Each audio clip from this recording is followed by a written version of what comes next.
This means, are we crossing the legal Rubicon or not? This is a very important moment, I think, in American history, depending on what the Trump administration does.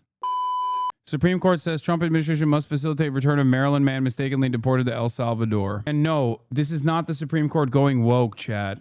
Okay? This is the Supreme Court saying this is our limit. Okay? Our limit is when you violate a previous court order and erroneously, without due process, send someone to El Salvador. You cannot turn around and claim as though you have no mechanism of bringing them back, especially because, I mean, this is important. This is important because this is like either a constitutional crisis or the Trump administration takes the L. If the SCOTUS went along with this, this would mean that like the judiciary is gone. There's no power to the judiciary at all. And we'll see. We'll see what happens. What happens if they don't agree to this? This is the interesting part of the story. I don't know. I mean, I feel like last time something similar to this happened, we had a war.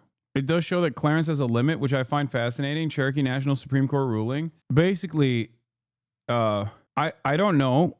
Maybe I am not up to date on my constitutional law and also Supreme Court history, but I can't think of a time where a constitutional crisis was triggered against the state rather than other states, like against the federal government. A constitutional crisis being triggered against states or a collection of states is one thing. I guess, yeah. Andrew Jackson, well, every day. I kind of want to watch this LegalEagle video. What happens when he ignores court orders? This is precisely the case that may happen. Lawyers live by one ironclad rule. When the judge tells us to do something, we do it.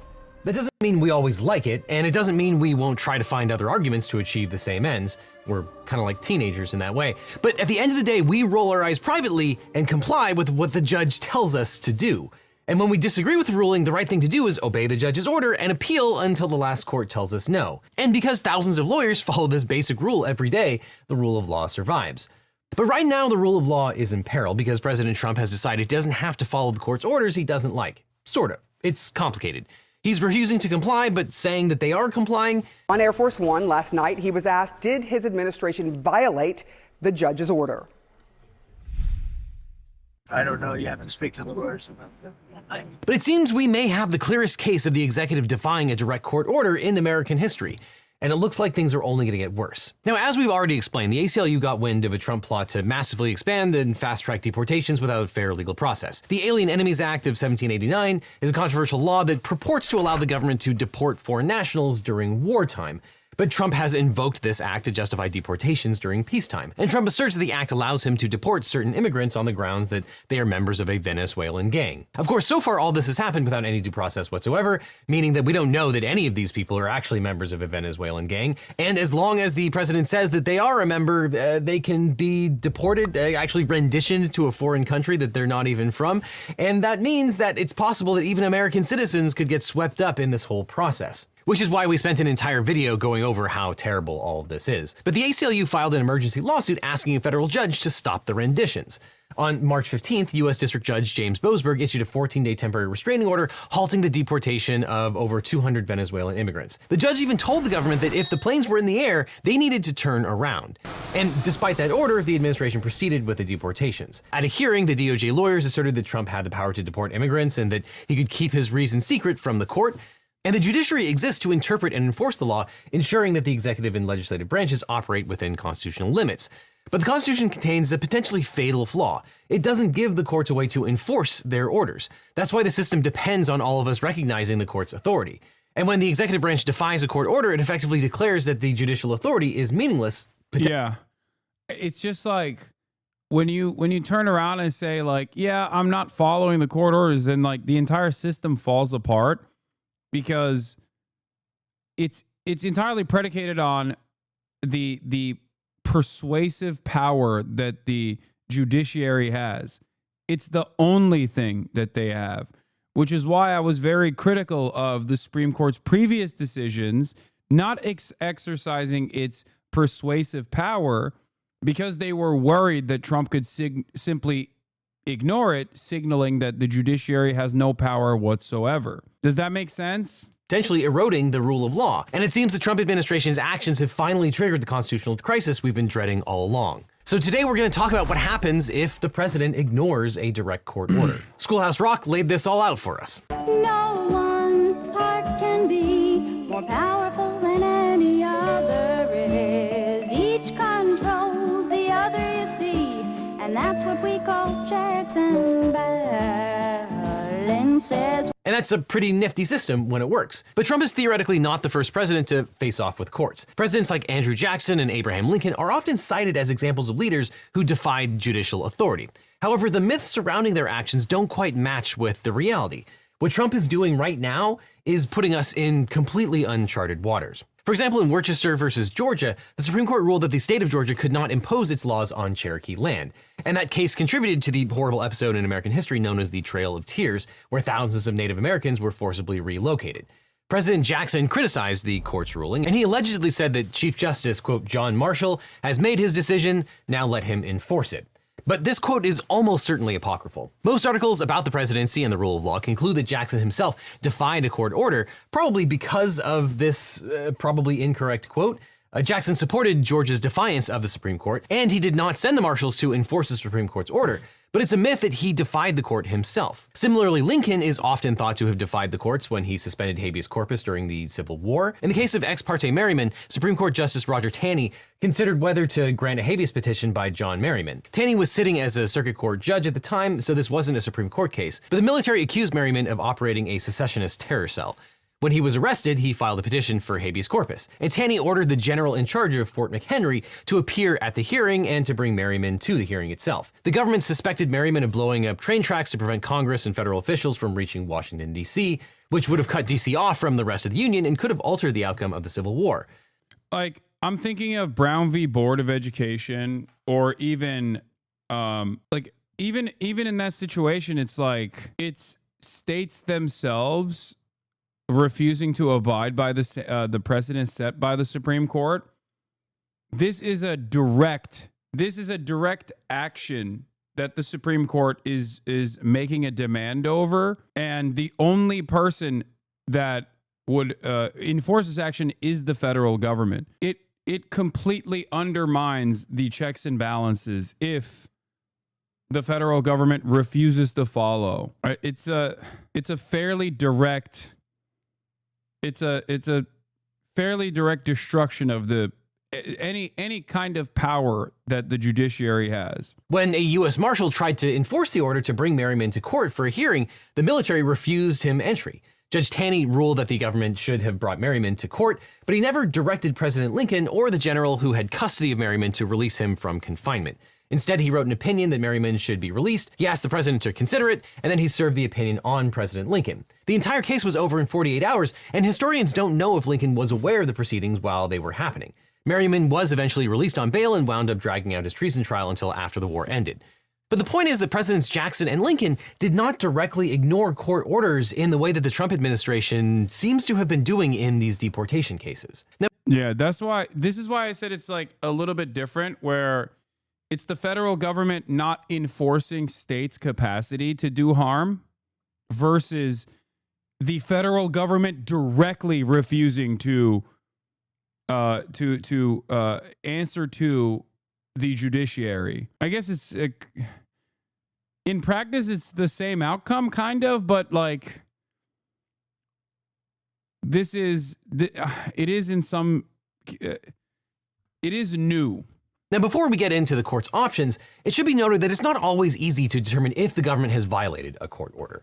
Sometimes the government violates the spirit of an order without violating the letter of the law itself. And there are two recent examples of this. On March 6, President Trump issued an executive order suspending the security clearances for the law firm Perkins Coie, limiting the attorney's access to federal buildings. U.S. District Judge Beryl Howell granted a temporary restraining order against the enforcement of this order. But Trump then issued an executive order targeting another prominent law firm, Paul Weiss, using the exact same language enjoined by Howell. Now, we can argue that the Paul Weiss order will be enjoined for the same reason that the government should not have tried it again, and that's true, but Judge Howell's order doesn't apply to other law firms. As a side note, this is one of the reasons you should not be able to pass a bill of attainder in Congress or create effectively a bill of attainder by executive order either, but that's a topic for another video. But in any event, the two executive orders are different. One targeted one law firm and the other targeted a different law firm. So the first TRO doesn't apply to the second executive order. And Trump seems to be playing the same game with transgender people in prison. In January 2025, President Trump issued Executive Order 14168, mandating, among other things, that transgender women incarcerated in federal prisons be transferred to men's facilities and denied access to gender-affirming medical care. On February 25th, federal judge Royce Lambeth granted a preliminary injunction blocking the transfer of these transgender women to men's prisons and the termination of their hormone therapy. The Bureau of Prisons subsequently proceeded with transferring other transgender women to men's facilities, but kept the three named in the TRO where they were.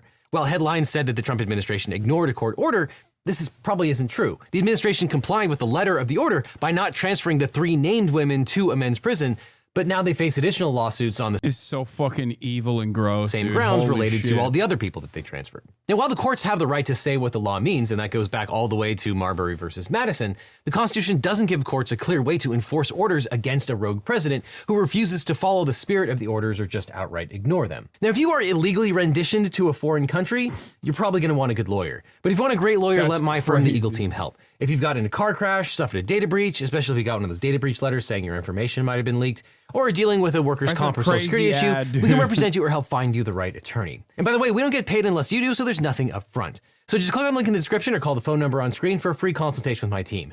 Because you don't just need a legal team, you need the Eagle Team, so click below. So when the government arguably disregards a court order, judges usually start by clarifying their orders and giving the government a chance to comply. This is happening right now in dozens of cases involving Trump's illegal executive orders. If the government doesn't comply, then judges may find them in contempt. And one thing you'll notice about everything that we're talking about here today is that this is a slow process. Courts have to lay a factual and legal foundation, and they have to slowly ratchet up the pressure over time. If they don't lay the correct factual or legal foundation, or they move too fast, then all of their decisions might get overturned on appeal. But generally speaking, contempt of court is defined as any act which is calculated to embarrass, hinder, or obstruct a court in the administration of justice, or which is calculated to lessen the authority or dignity of a court. Yeah, you could literally like that's the awesome power that courts technically have. Like this is why it's insane. If the Trump administration is like, no. And when distinguishing between the types of contempt, there are two broad categories: criminal versus civil, and direct versus indirect. Now, civil contempt is remedial rather than punitive, and serves only the purpose of the party litigant, and is intended to coerce compliance with an order of the court or to compensate for losses or damages caused by non-compliance. When civil contempt is at issue, the party moving for a contempt finding bears the burden of showing by clear and convincing evidence that contemptors violated a specific and definite order of the court. And there are two types of civil contempt. Coercive civil contempt aims to compel someone to comply with a court order rather than punishing them for disobedience. The court imposes sanctions like fines or jail time to pressure a party into obeying the order, and the contemptor in a coercive civil contempt action is said to possess the keys to their own cell, because they can immediately end the sanctions with simply complying. The classic example is a witness who refuses to testify despite a court order. That person may be jailed until they agree to testify. And the other kind of civil contempt is called compensatory civil contempt, where the purpose is to award compensation to the party harmed by the contemptuous behavior. For example, if a company violates a court order and causes financial harm to another party, the court may order the violator to reimburse the injured party for the losses. But like private parties, government agencies and officials may be subject to civil contempt. But if the initial burden is met, then the burden shifts to the contemptors to demonstrate why they were unable to comply. Now, Trump officials have been held in civil contempt of court before. In 2015, the Obama Department of Education fined Corinthian colleges $30 million for defrauding students and misusing federal funds. A court directed the Department of Education to stop collecting on the loans, but when the Trump administration took over, the Department of Education continued to bill the 16,000 students who Corinthian defrauded. Education Secretary Betsy DeVos defied a court order to stop collecting student loan payments. And a federal judge ruled that, quote, "There is no question that defendants violated the preliminary injunction. There's also no question that the defendants' violations harmed individual borrowers who were forced to repay loans either through voluntary actions or involuntary methods, offset from tax refunds and wage garnishments, and who suffered from the adverse credit reporting. Defendants have not provided evidence that they were unable to comply with the preliminary injunction, and the evidence shows only minimal efforts to comply with the preliminary injunction." The court found DeVos in civil contempt and fined the agency $100,000, which was paid to the impacted students. Now that takes us to criminal contempt. The primary aim of criminal contempt is vindicating the authority of the court. To prove criminal contempt, jail his ass. Put his ass in jail. The court must show that a clear and specific court order was in place and the contemptor knowingly and willfully violated the order. Since criminal contempt is punitive in nature, the standard is beyond a reasonable doubt. And the court's authority to impose criminal contempt sanctions come from Rule 42 of the Federal Rules of Criminal Procedure. Rule 42 states, any person who commits criminal contempt may be punished for that contempt after prosecution on notice. And criminal contempt of court is generally recognized as direct or indirect, depending on where and how the contemptuous behavior occurs. Under Rule 42A, contempt is indirect when it occurs out of the presence of the court, requiring the court to rely on the testimony of third parties for proof of the offense. If this is the case, the court must hold a separate hearing to determine whether the contempt occurred. For example, if someone failed to pay court-ordered child support, this would be indirect because the failure happened outside of the courtroom. And the same is true if someone failed to turn over subpoenaed documents or disobeyed a restraining order, but contempt is direct when it occurs under the court's own eye and within its own hearing. The judge can immediately see or hear the contemptuous behavior and can punish it immediately. Direct contempt includes exactly the type of conduct you would expect, a witness openly refusing to answer a judge's questions, or a party disrupting court proceedings with outbursts. One more word out of you, Mr. Reed, and I'll hold you in contempt. I hold myself in contempt! And here, regarding the case of the putative Venezuelan migrants who were renditioned to El-Savador, if Judge Boasberg is considering criminal contempt to punish the government, then he would have to weigh whether the government's actions were direct or indirect. The failure of the government to turn the planes around happened outside of his courtroom, so it would qualify as indirect contempt. However, I suppose that there's an argument that the DOJ lawyers were in contempt of court because some of the contemptuous conduct occurred inside of the courtroom. The parties took a break to determine whether the airplanes had already taken off, and the judge orally told them to turn the planes around, and the lawyers indicated that they would comply with the order. But direct contempt provides for summary disposition. No federal court is going to punish the government without a full hearing, especially since the government will appeal any contempt order. And it's better for all parties to have a complete factual record justifying whatever the court decides to do, whether it's civil or criminal. The problem is that the government is trying to prevent Judge Boasberg from undertaking the fact-finding necessary to develop a complete record about the flights to El Salvador. The judge has repeatedly asked the government to answer questions, but the government has refused to provide any answer. And then, sensing that Judge Boasberg was moving closer to a contempt finding, the administration suddenly claimed it was considering invoking the state secrets privilege. This prompted a new round of back and forth between Judge Boasberg and the government, which finally ended with the government asserting it had a national security reason to refuse to answer any questions about the flights. But it certainly seems like the administration's privilege argument seems to be made in bad faith. They didn't raise it until the judge continued to investigate, and a lot of the information about the flights is already in the public record, including a bunch of propaganda videos that they made at the time, and the first reference to privilege came from a declaration by an ICE official in a I think none of this matters of the Supreme Court ruling saying his order was wrong. It still matters because the Supreme Court, just like the lower courts, have, I mean, it's still a part of the judiciary. So it technically still matters right now, depending on whether or not Trump will decide to do the thing, to do the damn thing that is, that will eventually turn the U.S. Constitution into a piece of toilet paper. You know what I mean? Like, it just, this is, I guess they could just keep stalling. That's usually how you can effectively refuse to comply with a direct order from the Supreme Court. Just kind of ignore it. I mean, this is one of the many cases that the Trump administration's actions have created that is boundary breaking, precedent setting, truly the next stage of American fascism. This is what I've been talking about. On the immigration front, this is one of the many court cases. On the First Amendment side, also tied back to immigration, it's yet another incredibly important court decision. This is the moment where either the institution starts serving the fascist agenda and the rules, the legality doesn't matter anymore. It's more so an argument about morality. Like, this is the moment where, is slavery legal or not? Okay, that's basically it. You know how we talk about how laws don't mean anything if those laws are directly and openly unjustifiable, and we point to the racial purity laws in Nazi Germany or slavery laws in the United States of America. This means, are we crossing the legal Rubicon or not? Are we just completely dismantling any persuasive power that the judiciary has, therefore completely dismantling the judiciary, or I guess turning it into a puppet of the federal government which in some instances it has acted like that regardless. But I mean, this is a very important moment, I think, in American history, depending on what the Trump administration does. Regional office in Texas, who would not have been privy to any cabinet level discussions.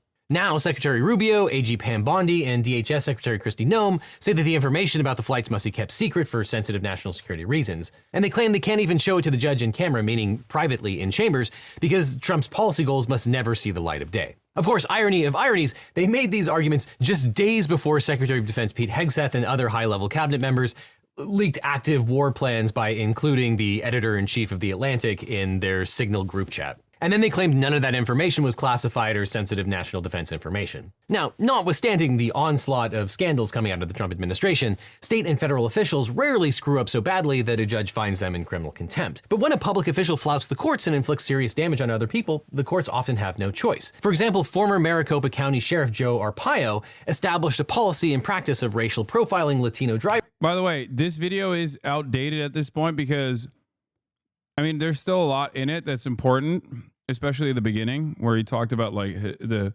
historic precedent for finding yourself in violation of Supreme Court orders. But the reason why it's, I guess, technically outdated is because as of this moment, as of a couple hours ago, the Supreme Court did decide unanimously to return the Maryland man that was falsely sent to El-Savador, despite having a previous court ruling that protected him because he had a withdrawal order. And asking them to prove they were legally entitled to be in the country. A federal judge ruled the Am I missing something? Are all this irrelevant per Trump versus U.S. presidential immunity? No, this doesn't render that moot. Policy was illegal, but Arpaio directed his deputies to ignore the court and continue to racially profile drivers for 18 months. The sheriff's office illegally detained. That's not what the SCOTUS said, though. They said that the admin should facilitate the process of bringing him back, but did not require that they do so. I mean, I guess the verbiage is like must facilitate, but I mean, that's pretty clear, no? Must facilitate the return. Like, what are they supposed to do? Must return? I mean, SCOTUS also referring it back to the district court to further clarify what facilitate return means. This is far from over. Facilitating without a deadline means nothing. They could just delay for years. No, I know. It could be ass covering. It could be ass covering from the Supreme Court so that they say, well, we gave the lawful order, but then we left it in an open-ended manner. So they could just turn around and say, oh, we're trying to facilitate. We're following the lawful order of facilitation. That doesn't mean we're actually returning him. They can hold off on doing it. Yeah, new Supreme Court order requiring U.S. to facilitate return of Kilmar Abrego Garcia from El Salvador could open the door to similar legal claims by those Trump deported last month under the Alien Enemies Act. The language is vague, but logic would suggest they mean bring him back. Yes. But there's two different points here that are a matter of that could be up for contention. One, the fact that CCOT is in a sovereign nation, totally independent from the United States of America, which clearly is a legal argument that they're going to entertain. Okay. And the second part of the problem is, you know, they'll claim that they are facilitating the return, but facilitating the return can mean tomorrow. It can mean 3 years from now. It can mean never. It was part of the reason why I said that the Biden administration, for example, had the power to de facto delay student loans. That is directly that's directly within the power of the executive.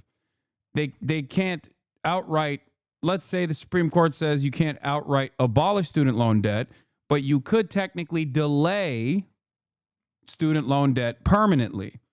It's a power that they have. It's a power that they've used. It's a power that they used during COVID. It was a matter of the Biden administration refusing to use that power that they had that stopped them from doing so. So I don't know.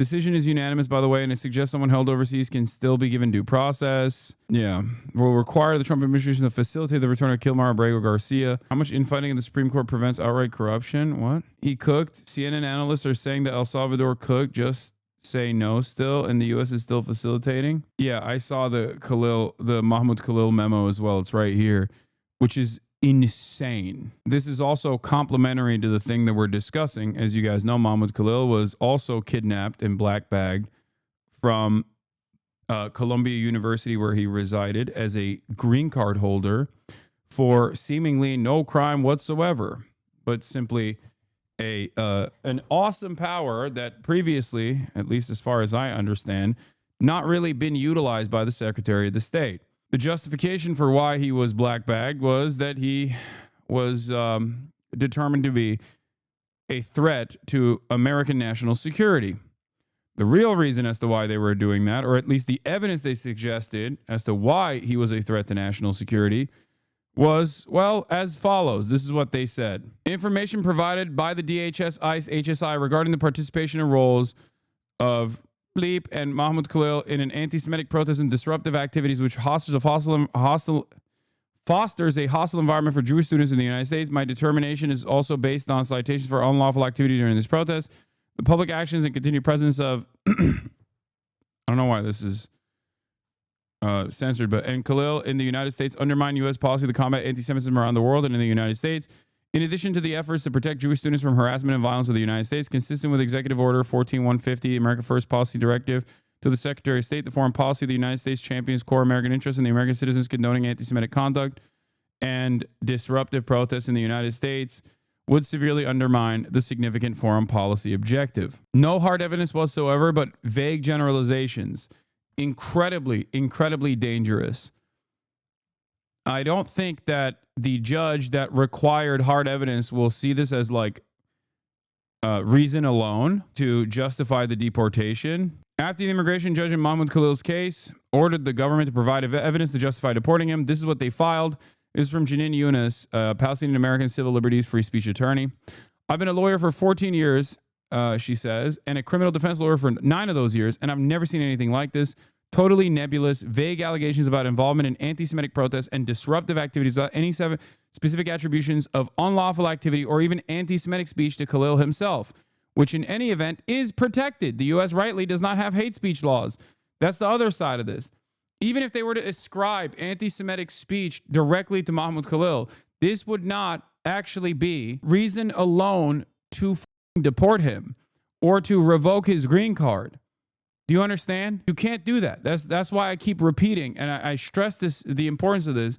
The First Amendment protects you from exactly this, government action. This is why you can't just like deport Nazis just because they are Nazis. Although you might want to do that, you literally cannot do that. This is precisely the reason why the First Amendment is the reason why you can't do that. This would destroy the First Amendment. It would destroy it in its entirety. There would be no more First Amendment. This would be the boundary-breaking, precedent-setting case that would erode the constitutional protection that every citizen and non-citizen alike has in the United States of America. In the U.S. and all civilized societies, if the government is going to punish someone under the law, it had better provide evidence for specific forms of unlawful activity by the individual they're targeting. Not only has the government entirely failed to do that here, but it's obvious its case is predicated on punishing First Amendment protected speech and protest. Even in RICO cases, you have to basically tie back with hard evidence how the influence of the person who is in charge of the criminal organization and their opinions and their actions are basically are basically why these sorts of crimes are occurring. Okay? You can't just simply go, yeah, this guy is a bad guy. I've decided he's a bad guy. I decided he did a bad thing, so we're deporting him. You can't do that until now. Yeah, this speculation, I think, is not incorrect. My theory on what happened, Baytar, Canary Mission Fed senators fabricated lies past the DHS and ICE. Deportation orders were issued without vetting. They thought Khalil was on a visa, not a green card. Now they look incompetent and have to reconsider their sources.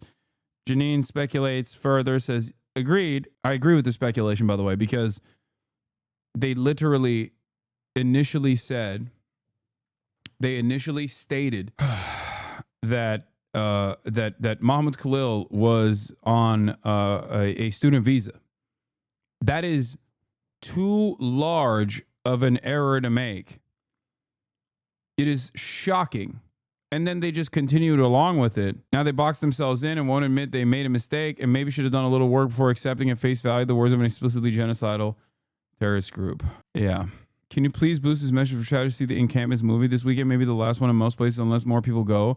His center's Mohammed Khalil and his work is very good. Yeah. What is this? A disgraced former cop turned private prison contractor approved the report claiming Andrew, the gay makeup artist, was a gang member based on mom and dad tattoos. This cop has been caught lying and was fired after drunk driving into someone's house, but he has now apparently been given the power to single-handedly sentence innocent people to life in a torture dungeon. Yeah.